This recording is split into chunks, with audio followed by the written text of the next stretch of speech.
I blame number one.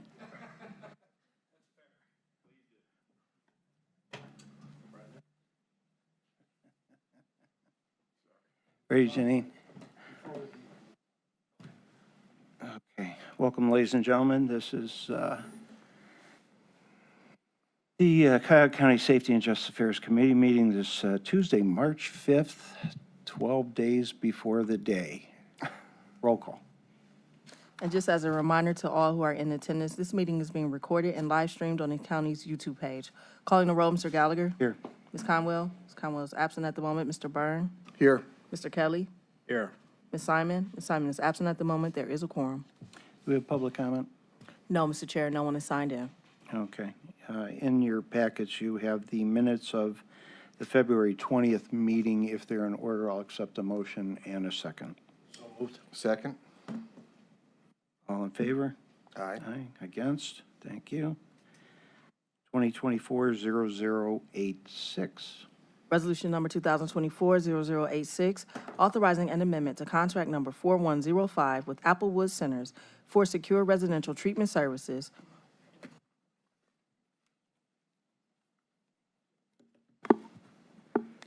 Tara Brown, Juvenile Court. Can you hear me? I'm sorry? Hear me? Tara Brown, Juvenile Court. Thank you. This is Juvenile Court's amendment with Applewood Centers to provide secure residential services. It's 100% funded by the Reclaim Grant. Our last amendment was for 2 years to take it to 24, so this amendment is just to add funds and to update the insurance requirements. The current amendment amount is $1,941,245.20. Additionally, as for this contract, we have 6 contracted beds, 5 male and 1 female, with a per diem of $664.81 per day. Thank you. And could you go into a little bit more depth for our newer council people as to what Applewood provides for the court? For that, we have our program director, Thomas Pipkin. Good afternoon, Thomas Pipkin. Your name? I'm sorry. Thomas Pipkin. Thank you. So in relations to our CBTC program, what the program provides is a locked setting. This is a contract that we have with Applewood. This program is allotted for some of our deeper end youth. These are youth that have, at this point, all received offenses that are felony level. This is hopefully used as a deterrent from placing the youth out of the community into DYS. So this is a local locked facility. The program does utilize CBT, so cognitive behavioral therapy, treatment modalities, and programming throughout their time at the facility. On average, youth are there for about 151 days. At our last check, from a success standpoint, for every 1 unsuccessful youth, we typically have 3 youth that are graduating from the program successfully. It does go the gambit of not only providing them treatment services, but also goal programming for their return to the community. There is a family component that is very tightly wound into their treatment so that hopefully they have a smooth transition back to the community. Just a quick question, Mr. Chair. Is there a cap of how many youth we can send out at one time? Yeah, so they have a max capacity of 6. So it's only 5 boy beds and 1 female bed. So as that's what someone transitions out, we try to get it filled back up as soon as possible. Thank you. Okay. Looking at the timelines, we certainly have to move this forward. Suspension of the second reading. Not your problem. We're used to this by now. Okay, if everybody's comfortable, we'll move Resolution 2024-0086 to the full council under second reading suspension. I'll accept a motion in a second. So moved? Second. Further discussion? All in favor? Aye. Aye. Against? Thank you. Bye-bye now. We have a presentation from the sheriff today. Sheriff, welcome.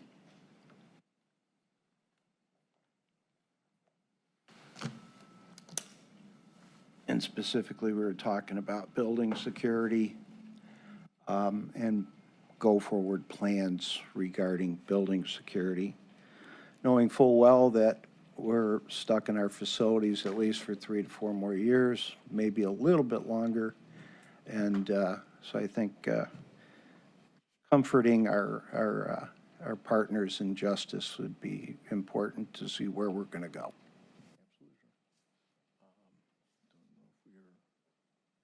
Presentation up? It's up. Oh, just go hit the button? Okay, great. Awesome, thank you. Okay. Good afternoon, esteemed council. Mr. Byrne, welcome aboard, sir. First time I address you at the dais here, so thank you. Nice to meet you. Thank you for joining us today. Just based on the questions we had yesterday, Councilman, just want to, that's actually the way I started the presentation, and I'll end with the building security component, which is very near to our hearts. I have a lot of good things there, so we'll just get through it. I'll start based on some of our questions. Again, thank you for having me today. Harold Pertel. I'm joined with Special Assistant to the Sheriff, Jim Carbone, who is helping out with a ton of different things, but certainly a lot of jail-related issues that have come up as of recent that we're making terrific headway on. I have a lot of great stuff to report, probably for another meeting. The question was about the HVE and the STEP program. And the mission here is basically that it's high visibility enforcement. It's funded by the National Highway Transportation Safety Administration through the state of Ohio, the Highway Patrol, and Ohio Justice Assistance. So the funding comes from the feds, and it's for high visibility enforcement, also for impaired driving enforcement. It's been here since 2010. And a couple of grants we get every couple of years, and also about 3 of the years since 2010. So in the past 14 years, the Sheriff's Department led the state in high visibility enforcement. And that's something to be proud of. Obviously, as a result of that, we saved a lot of lives and did a lot of good stuff. So I wasn't here at the time, but I know that was the hard work of the men and women of the Sheriff's Department. Yes, sir. And specifically in areas identified by them as high incident, high accident traffic areas, a lot of enforcement necessary in those areas, and that's where the Sheriff's Office Department fills that void. So we assist with that. I think it's the Department of Public Safety that sets that out, and Highway Patrol also participates in that, sir. So just as you can see today, I'm not going to read it word for word, but we know that where the funding comes from and what it's for. It's not county funds. It's something that comes from the federal government. It's for that. Impaired driving enforcement is something obviously is very near and dear to our hearts. And in this day and age, we talk about impaired driving. We know it's not alcohol. We know it's a lot of other things. And that's a lot of other additional testing and field sobriety testing that goes on that the deputies are trained on and very adept at that. So statistics, as you can see here, probably the most important thing is that if you look at the amount of hours, staffing hours we spent on it, the staffing hours translate into significant work. We look at 480 hours of our staff spent on that highway providing this service to our state and to our communities.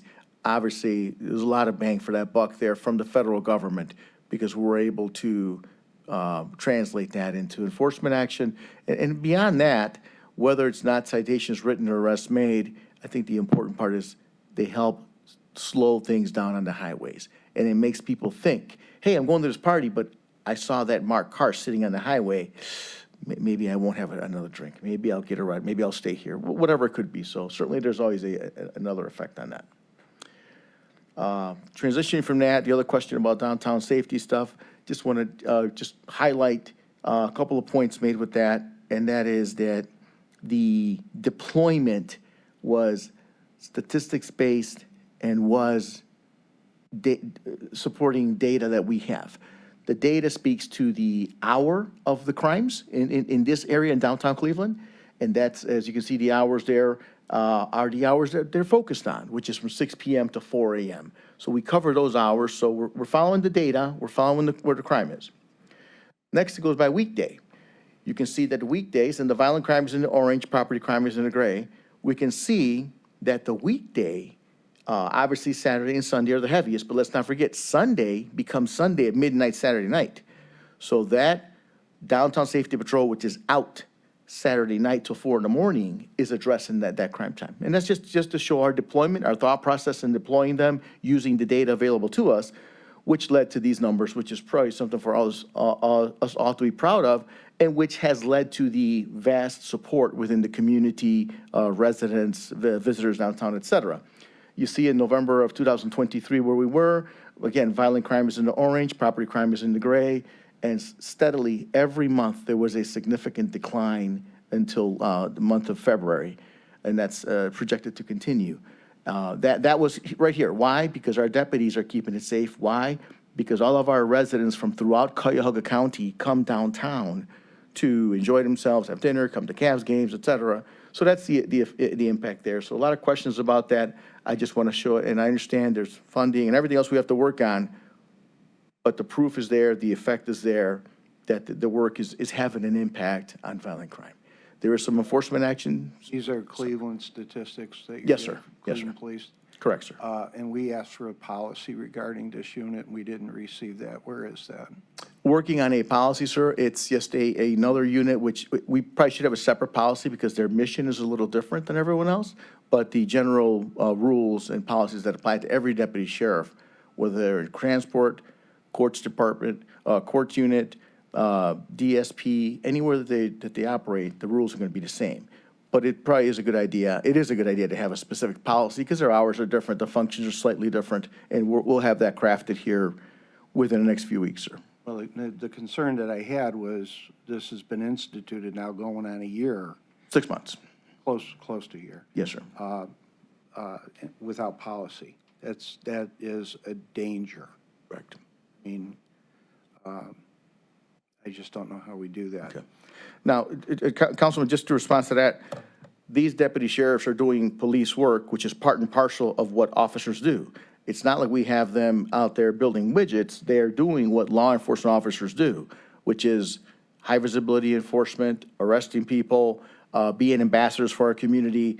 I don't think, the policy is good to have for probably some additional guardrails, but by and large, it's not unlike we can say, hey, the court's closed early today, you 5 deputies, there's a Guardians game tonight, why don't you guys go and walk around that area, make sure it's safe?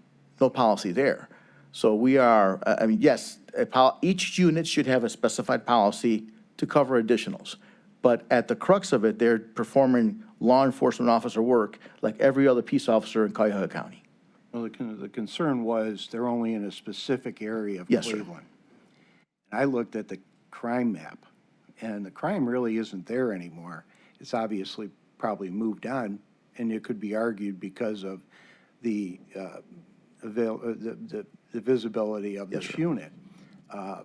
I was looking at over in Ohio City and over in East Cleveland and Bedford Heights, Glenville are running amok in crime. Yes, sir. So how do we juxtapose this downtown unit in a specific area where the crime is low to not being where the crime is high? Well, sir, in criminal enforcement, there's crime displacement, there's crime dispersal, and there's thousands of studies written on those. But we know when we started this work, August of 2023, downtown had significant issues. The Cleveland police were doing the best that they could, partnering with everyone else. This is all team efforts, not just us, but we put forth the DSP, and we know that had a palpable effect. So to pull out and create a vacuum, the madness would probably return. Not negating the fact that these other areas need some assistance, and those are areas that I've spoken to the Police Chiefs Association, I spoke to the Mayors and Managers Association. I'd certainly welcome partnering in certain spaces with them in some specialized unit area, and that's probably for another discussion, but we can certainly supplement them in some areas. But the work of the DSP, again, the reason we started here is because downtown is the center of gravity of our county.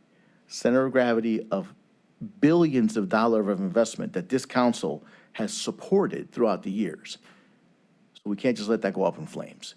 Well, and again, and I said it before and I'll say it again, that's an indication of Cleveland not doing their job.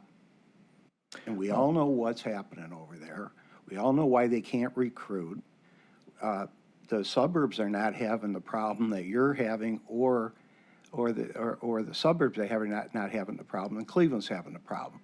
And it's probably not going to get much better under this administration, which evidently is willing to allow it to stay where it's at, which for a city like Cleveland is obviously not your problem anymore, but you were there.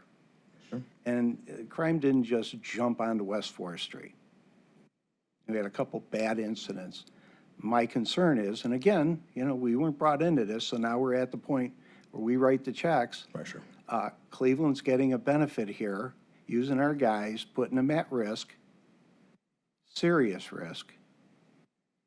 And then we're going to end up paying the piper in the end if things go bad. And again, going back to when the impact units were there, everybody had a shot at it, everybody praised it, and then mysteriously it faded away. And my guess would be, and I can't get a real answer, was cost. This is costing us. I know your overtime is up from last year. You basically got backdoored on the overtime in the budgetary process. So we're even further behind that 8 ball. My concern, and my concern only, is the dollars and cents of this. Your concern is the safety aspect of it, and that segued into the safety aspect of not only the jail, which we're still not doing a good job in, but the buildings that we have and our partners in justice that are concerned. So Yes, sir. That's actually next on my presentation. 2 things, sir. The budget, there have been collective bargaining agreements which have kicked in since last year, which have driven some of that increase. So some of that increase is just because they're making more money. So, actually, that was anticipated with the administration's add-on during the budget hearings. As you recall, at the beginning, their initial, and I read it to you over the phone, you Yes, didn't sir. even have it. Right. You were zeroed out. right. And then we added money Yes. to it, and that was because of that. Appreciate that, sir. The other side of it, well, that's our job, and, you know, our concern is not to be an impediment, but to provide you, as we told you when you were sworn in, when you sat before us, is to provide you with the tools necessary to do the job that we have to do initially, which is safety in our buildings, safety in those that are in our custody and care. And again, there's still grave concern, especially with this council, regarding that. And to be running around West 4th now when the crime's gone somewhere else, and I saw Ohio City was just rolling in crime across the river. That seemingly doesn't count. Wouldn't say that, sir, but I appreciate that. Another 0 on the end of the addition would be good, sir, but just kidding. The jail is doing much better, sir. It is doing much better in various spaces. We've had promotions. We've shifted things around. We're deploying the K-9 program. Probably one of our other sessions, I can do a presentation just on those improvements, and I'm happy to report that that's all moving forward as we planned early on. But I have the, I'll jump to the courts. I'm sorry to drag on, but like I told you today before the meeting, we're here plugging a dike. Thank you. With nothing but a bunch of holes. We get that. Right. That thing's just a horrible building, and we can't. So we're trying to ride out the next 3 or 4 years, and also with the Justice Center. So what we're talking about here is plugging these holes for 3 or 4 years, at which point in time I would imagine and I would hope we'd be in a better position to provide more safety and a better atmosphere for those, especially those in our custody and care. Okay. No, correct, sir. Agreed. Actually, I don't know why I jumped to questions. I had another slide here. Apologies on that. Jail, let me just, I'm sorry, courthouse. Let me just mention a couple things. Those of us who've been in the Justice Center for the past 20-something plus years, and certainly, Councilman, you're aware, had multiple points of egress, ingress and egress. Obviously, on the West 3rd side, Lakeside, Ontario, through the Cleveland Police, obviously through the parking garages, et cetera. And anytime a facility is that porous, obviously this is pre-9/11. Pre-9/11, we had all these different ways to get into there, and it was very, very accessible to everyone. Post 9/11, there was some shutdowns, and we started to restrict that access. I do know that last year, we had an additional access point. However, I'm here to let you know kind of where we stand today, how we're staffing it, what we're doing, and what we're adding to it. We currently have 2 access points on the first floor, and that is on Ontario and Lakeside.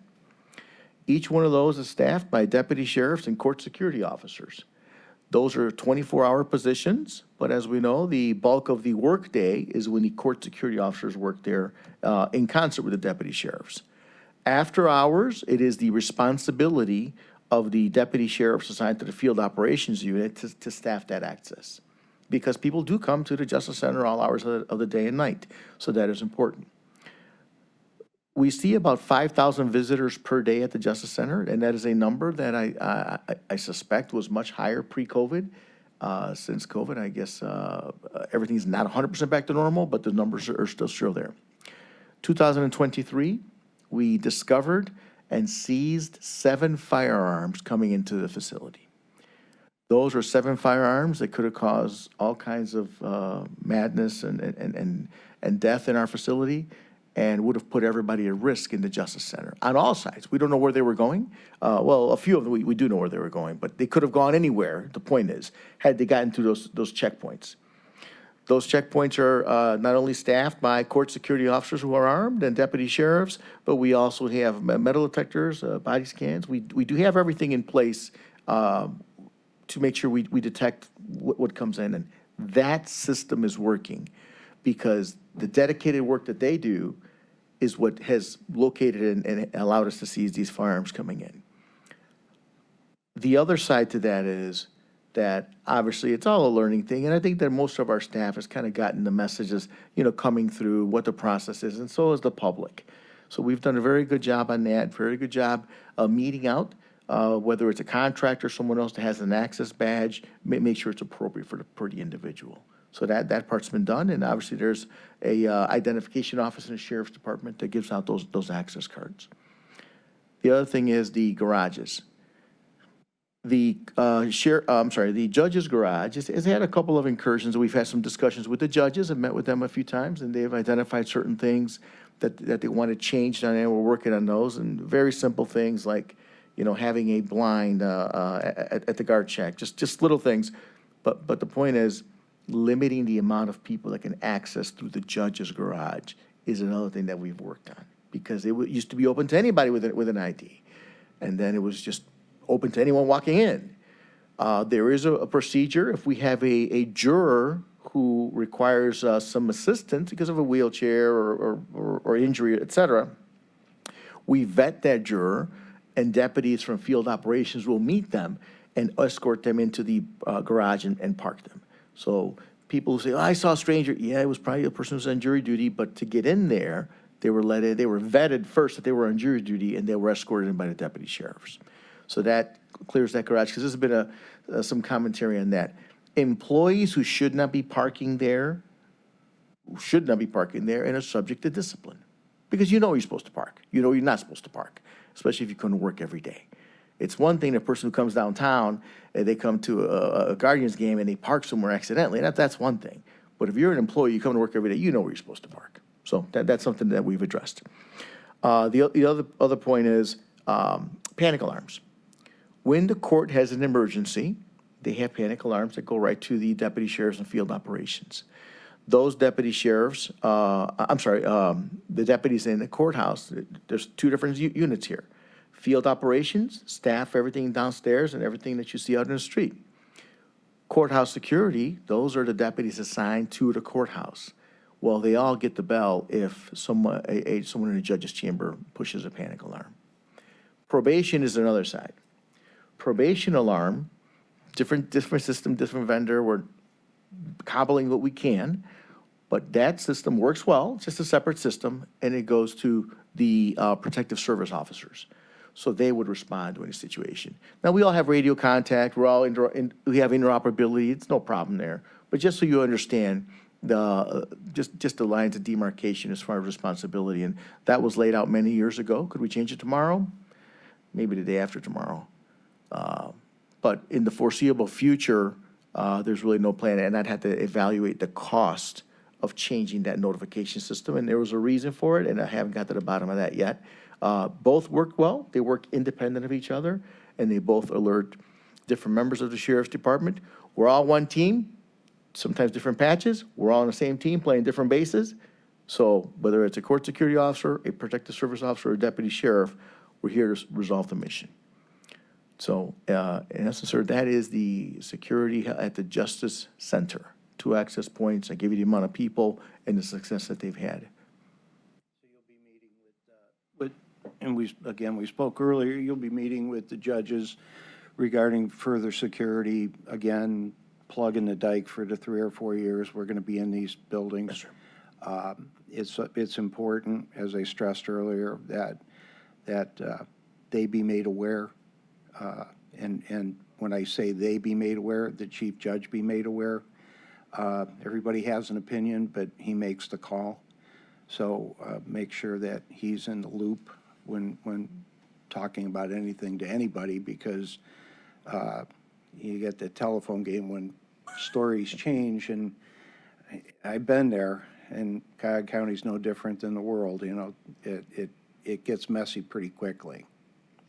Always looking at ways to evaluate what's going on, seeing how we can optimize it. Obviously, in the sense, number one, security, and number two, efficiency. Whether that's staffing hours, whether it's throughput, 5,000 people may not seem like a lot. I suspect that number was significantly higher years ago. But things have changed. Yes, sir. Questions? I have just, Yes, sir. Mr. Chair, just a couple for clarification. The judges' parking, is now no employees are permitted to park there? It's just strictly judges or employees of the judge in the courts? I think there may be, through the chair to the councilman, there may be some employees of the court that park there also, sir. It's still, There are, sir, yes, there are. That's what I was going to say. I was fortunate to work there for 2 years, so I'm somewhat familiar. And then what about the West Third, the dock garage? Yes, sir. I know there were issues when I was there with the door was always being open, always up during the day. Now, have you taken measures to make sure the doors down are secure or somebody's stationed there? Through the chair to the councilman, that door was repaired, and I don't know if that was the issue, they couldn't open it. I know the door was repaired, and that is one of the areas we identified when we made the assessment, part of the whole K-9 deployment for jail, that door be closed whenever it's not being used. It should only be open when the vehicle's coming in, and then it should close. There's no reason to leave it open. Thanks. Yes, sir. Yes, ma'am. So I'm still unclear why we are superseding the city of Cleveland's responsibility to handle their own security and safety within this district. Through the chair to the councilwoman, I don't know if superseding is the right term, but we are doing what's mandated of the sheriff's department. One of the things that's mandated, and that's obviously public safety. Why isn't the city of Cleveland handling their own public safety? Through the chair to the councilwoman, I know that they have a downtown services unit deployed downtown. We're doing our part because we saw a need and we partnered with them to drive those numbers down. What is it that they're failing to do that requires you to fill a need? Through the chair to the councilwoman, I don't think it's a failure. We could say, why are we on the highways? What is the highway patrol doing failing at that needs us to step in? Asking you about this, Right. not the highway patrol. You know, there's a lot of, I'm very disturbed by this, that you came in, unilaterally made a decision to use our men and women to go to the city of Cleveland, never broached it when you came in, and waited till you got confirmed by us. Then you have people there without getting compensated by the city. I mean, you can finish answering the question, but when you start talking about state highway patrols, you lost me. I know what you were trying to get at, but I'm not interested in that analogy. But why aren't you, we should be getting payment for this from the city of Cleveland. What have you, last time you were here, you said, oh, you'll think about that. I asked the question, my colleague Conwell asked the question, I think. You should be here today, they should be paying us to be there. Through the chair to the councilwoman, that is a very fair point, and I did breach that with, regrettably, they had some change over there. The director of public safety is now gone. That just happened. That Correct. just happened Correct. last week, and it's been a couple weeks since you've been here, so it's not because Carrie Howard's gone. Through the chair to the councilwoman, His departure happened a week or two after I was here. I've not been back since he left.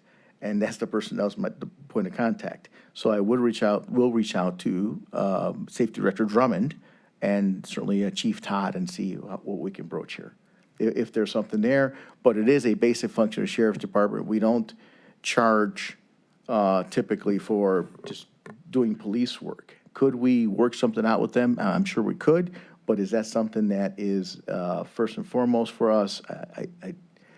We could certainly examine that for different points. The fact that we are deployed there, we're doing this, yeah, gives us a good standing in that. Yeah, I like it, how you keep saying this is a basic function of your department. It's not to run around the county and install units. It's not. I mean, you can make this as broad as you want, and you're using a broad brush to paint the justification for this specific impact unit that this council, I for one, don't support a permanent unit in the city of Cleveland without covering our basic functions at the county.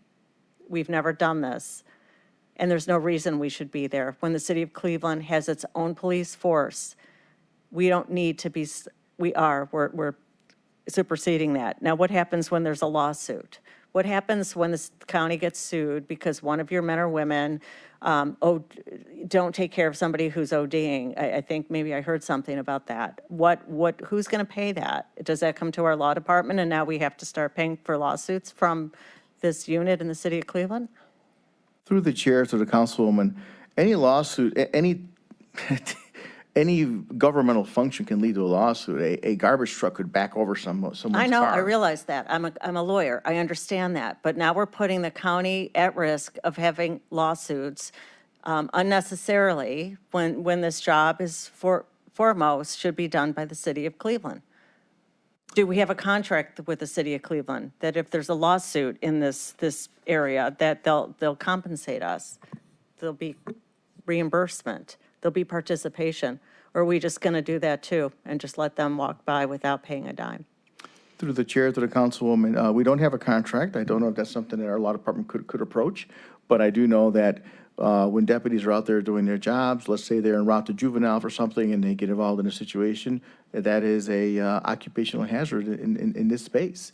And that could happen Maybe at we any don't, time. okay, I'm going to ask our Nora Hurley right now. Ms. Hurley, are you aware of a contract with the city of Cleveland for the work that's being done there?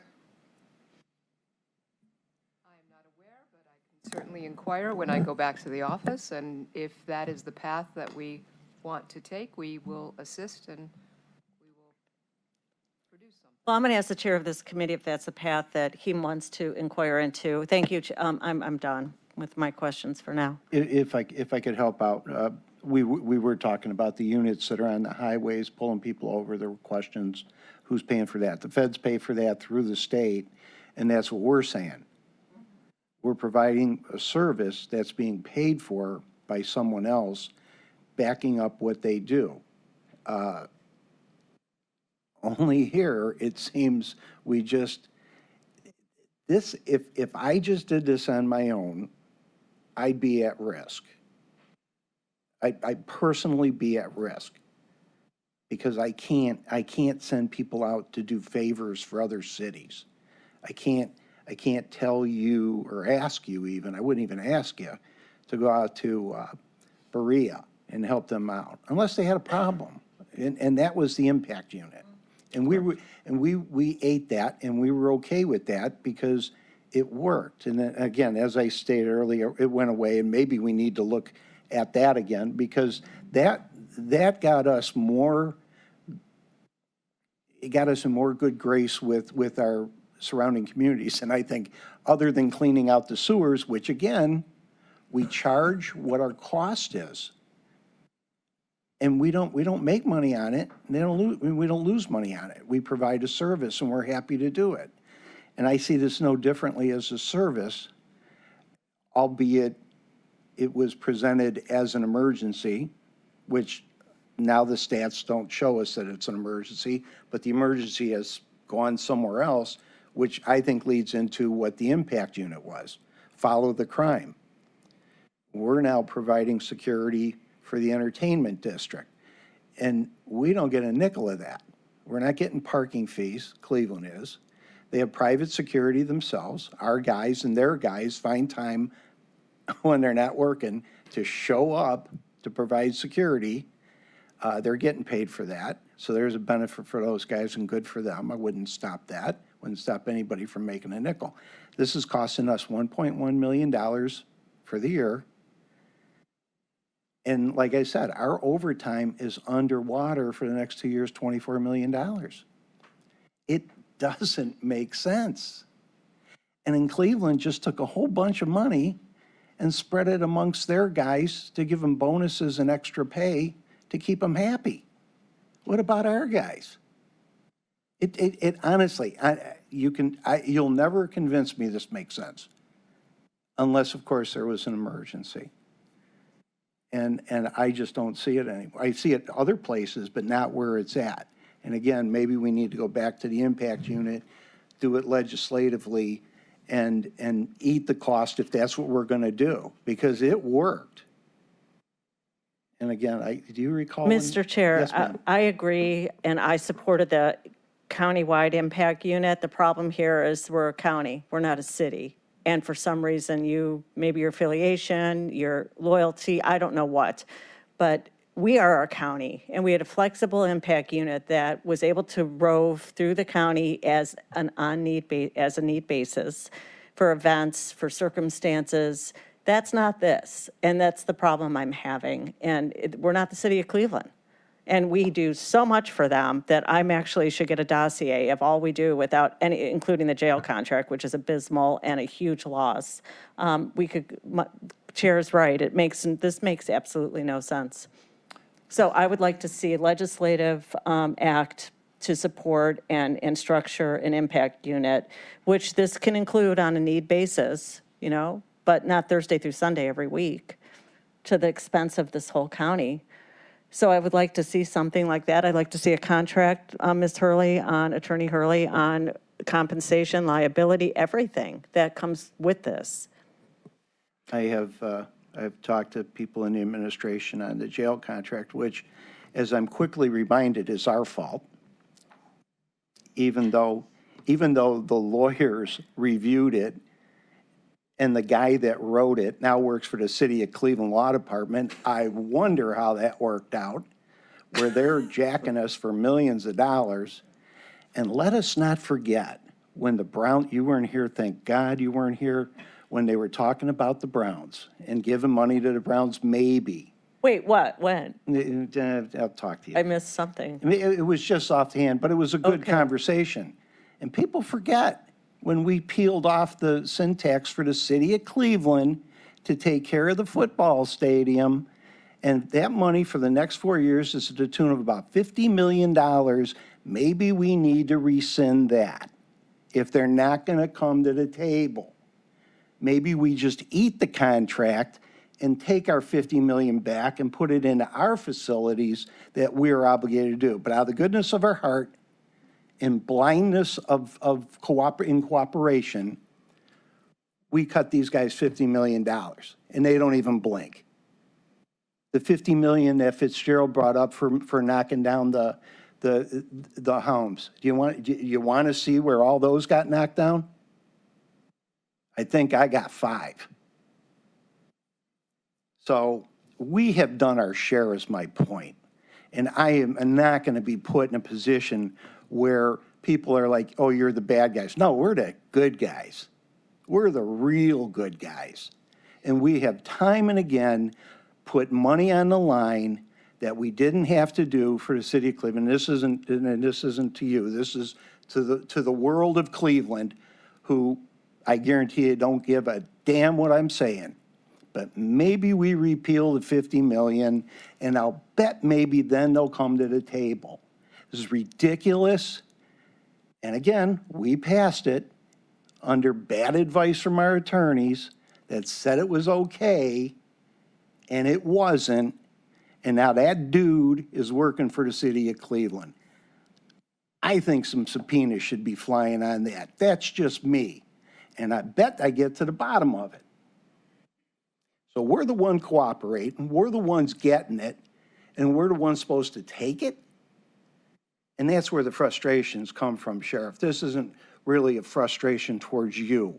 You're providing a service you saw a need, fine. Did you do it the right way? I don't know. I would imagine you had discussions with the executive who never comes to us. And then we got to go through a budget and see the hole that you have, not because of us. And now we're looking to fill, that hole's gotten deeper by $1.1 million. That wasn't in the budget. Mysteriously forgotten. So we've got problems here, and we gotta fix them. And if we can provide a service like the councilwoman says, we're happy to do it. We've done it. If Cleveland needs cooperation, we're happy to do it. We've done it. We don't get in kind back.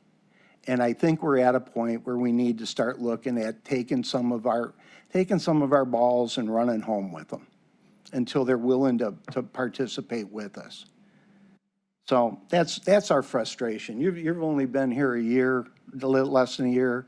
This has been ongoing. When we had the Republican convention and Cleveland ran the show as far as security, and they gave us, do you recall how much? The bicycles, and they gave us so much equipment. And Sheriff Bova went to Cleveland and asked for some of it. You know what we got? You know what we got? We got nothing. Nothing. But we put our guys on the street as everybody else did, and we got nothing. So I'm frustrated to the point where I'm done. I'm done being the nice guy. And if they want to paint me as a bad guy, okay, I've done that before. And somehow I still sit here. So we're looking for a way out of this. And I think without policy, maybe we need to do a policy. Maybe we need to impact unit. Maybe we need to do it legislatively. Maybe we need to put in there that all the communities of Cuyahoga County can call the executive team. We got a problem. Could you help us out? And then we impact unit hit those. I can't tell you enough how everybody loved that. Those of us that were here, they loved it. And for the most part, it was inner ring suburbs in Cleveland. And it worked. So that's where we're at. Anything further? Councilman, just a point sir. of information on that is, I know the semantics of it, and at one time, there was a downtown unit and an impact unit existing at the same time. This downtown safety patrol has been out to various other cities in support of different things. Their focus is here, you're correct, Councilwoman. But they have been out, hey, we have this situation here, we have this demonstration, we have this event, they have done that. So, but I like the thought about legislating it, I like the thought about the old impact unit. I remember that unit because obviously I was working next door at the time. I do remember the impact unit, and that is something that I would absolutely look forward to legislating and moving forward with. And again, we have bent over backwards. Our previous sheriffs have bent over backwards to help anybody out that needed it, in particular Cleveland, because most of the major events are down here, and they could just pick the phone up, call the sheriff, and do what they're going to do. Nobody's going to complain about that. But to have a specific unit with no policy in perpetuity, evidently now, doing something that none of us, for the most part, can understand when the crime's somewhere else, we've got to do something here. And we have to protect ourselves. I don't think we're protected at all. The crime somewhere else, Councilman, because a lot of that crime was driven from here. And I know you asked for some of the additional data that were not additional data, which shows some of that crime, the nexus was here, and because of the enforcement action taking place here, that crime has displaced elsewhere. Well, which highlights even more the necessity of an impact unit that will get on their horses and ride to the bad guys. With the concurrence of council, I will put together an impact unit, and we can fund that tomorrow. Well, with the dissolution of the specific downtown unit, absolutely, because fair is fair. I got people that would love to have a free unit for a weekend. Love it. And just as justified as West Fourth now. Just as justified. Mr. Chair, I agree. I think we need to dissolve legislatively this impact or this unit, and then have a broader countywide impact unit. And don't forget the Governor DeWine was here, and I called it a flotilla. All his people came in to try to get guns off the street, and that's between September and your graph. So we're not talking about that there was also supplemental assistance from the state. So it wasn't just this mini unit that resolve this terrible crime. I know it's helpful, but it's not only the totality of what occurred. Through the councilman, to the councilwoman, that what the flotilla came in had no impact downtown. Their stuff was in the neighborhoods and elsewhere. The DSP was consistent downtown, where we seized more firearms than any other department in Northeast Ohio. So did the crime through the chair go down when DeWine's units came in and those other, you're saying the city of Cleveland had assistance from the governor's office and the crime went down? Yes, in those neighborhoods, In yes. those neighborhoods? Yes. And so now they don't have assistance and the crime went back up? I don't know if it's gone back up, man. Through the chair of the council, I'm unaware of that, but I do know that the biggest impact downtown was from the Downtown Safety Patrol. So not which from- fortifies your position and mine that we need to be a roving unit. I'm in support of that. And the only thing we're saying is it worked in the past. It worked fine. We didn't have any problems with it. But again, we were willing to eat that cost because everybody was involved.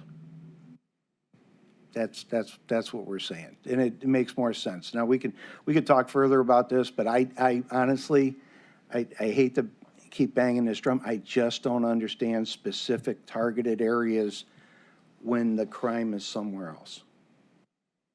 I'd easily identified somewhere else and close by. It just, I don't understand. And I know you're like a dog chasing a tail. We're not going to get it all. But I was asked specifically by one mayor, it's like, hey, I'll take it. Well, you can't have it. It's only for Cleveland. In perpetuity, evidently. Council, if we get a request, we will support that request. The reason we focus, as we know, is the center of gravity for the county and the investments downtown. Well, That's the and I can appreciate that. And that's why Cleveland gets an incredible amount of taxes from that these suburbs don't. Incredible amount, which would justify their own special unit downtown. And it's not money. It's clearly not money in Cleveland. It's foot soldiers. And that's their own trouble. That's their own fault, and they did it to themselves. And they won't admit it. They'll admit it privately, but they won't admit it publicly. I'll help them out. It's their own fault. Everybody else is got guys waiting to serve, not Cleveland. Not hard to figure out. Not hard to figure out at all. Anything further? No, thank you. Okay. It's a bailout. That's the problem. It's Cleveland's job. But go ahead. I'll beat the same drum. Sorry. Well, what I want to do is I want to talk to you further about the impact unit and reinstating that. Again, it worked. It was good. It was good press for us. It was good for the neighborhoods that they went into. It cleaned up a specific problem for local police that were struggling. Most of its time was spent in Cleveland, so there's not a concern with that. And if there are targeted areas that that we're willing to pay for, then let's do it. But free and perpetuity units for entertainment districts, got a problem. And if I lived in a neighborhood with rampant crime, I'd have a real problem. And we're not hearing from those people because they don't really know what's going on. They're too scared to leave their houses, and it's bad. So if we can have an impact unit that can provide more help, I think that's the best way to do it. I think legally it covers us more so than we are sitting right now. And at least we'll have a policy that we can follow, that all the mayors and council people in Cuyahoga County and the trustees, they get mad at me if I don't mention the trustees, can call and get some help. So I think that's what we're doing, what we're talking about. Understood. So what you're doing, I don't think is bad. I just don't think it was the right way to do it. And I think we can broaden it and do it better for everybody. So we'll work on that. We'll bring you in on that so you're part of it. Thank a major part of it, obviously, and then we'll see where that goes with the council and the administration. I appreciate it, Councilman. I just need additional support, obviously. If you're willing to help us fund it and legislate it, that would be terrific, because I know that sometimes it pull in different directions, but I would like to have that capability to add those amount of staff to make a impact unit that's really effective. Okay, to the chair, this point was just brought up. How are you funding this unit? It's- You're asking for additional funding to fund an impact, am I wrong? No, when we did the budget, It's, this was not in the I know budget. it. So now you're looking for a budget to cover this program that's currently not funded. We're paying for that. No, I know, but it's not budgeted. That's why I'm saying I know. legislatively. So now we have to budget this if it turns into a real impact unit. And again, that would be an argument that I have to make to my colleagues in the administration, hopefully with your support, that we could provide this. And I will guarantee you that we'll have a substantial amount of mayors and trustees that would be more than happy to tap into something if available. Great. Okay. I think that's fair. All right. Hearing nothing, thank you very much again. Make sure the judges are part of the discussion and. Yes, sir. And Judge Sheehan is made aware, and we can keep that boat going in a proper direction. Keep everybody happy. Let's plug these holes as best we can. You mentioned the dogs are starting in a couple weeks. Program starts in a couple of weeks, yes, training starting, and that is going to absolutely drive down drugs getting into our jail. The poison coming to the jail at identified points is absolutely going to be driven down Okay. by the use of the canine program. We're excited about that, I can tell you. Okay, thank you, Sheriff. I appreciate it. I'll talk to you offline regarding moving forward, and we'll bring, obviously, the administration in on this and see where we're going to go. Yeah, thank you, sir. Thank you very much. Anything further?